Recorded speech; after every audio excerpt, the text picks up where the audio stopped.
एक छोटे से गांव में रामू नाम का एक गरीब व्यक्ति निवास करता था। उसकी बाहरी दुनिया सीमित थी, लेकिन उसके दिल में भगवान के प्रति अपार श्रद्धा थी। धन या समृद्धि की तलाश नहीं, बल्कि सच्ची मानवता की खोज में उसकी भक्ति की गहराई थी। हर सुबह जब सूरज की पहली किरण गांव पर पड़ती, रामू बिना किसी उम्मीद के मंदिर की ओर बढ़ता।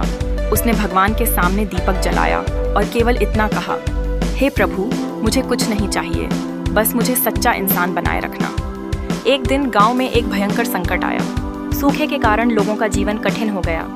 खेत सूख गए और निराशा का अंधेरा चारों ओर फैल गया। लोग डर गए और निराश होकर भगवान से दूरी बनाने लगे। ऐसे समय में जब अधिकांश लोग मंदिर नहीं जाते थे, रामू ने अपने विश्वास को मजबूत रखा।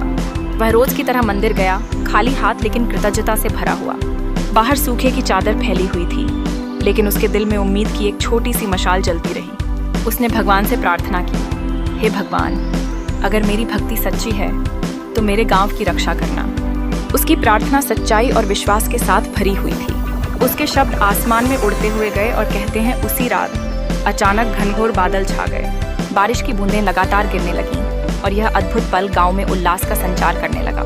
खेतों में हरियाली लौट आई, पेड़ों पर चिड़ियों की चहचहाहट गूंजने लगी। गांव के लोग समझ गए कि भगवान को धन नहीं बल्कि सच्चे भाव चाहिए।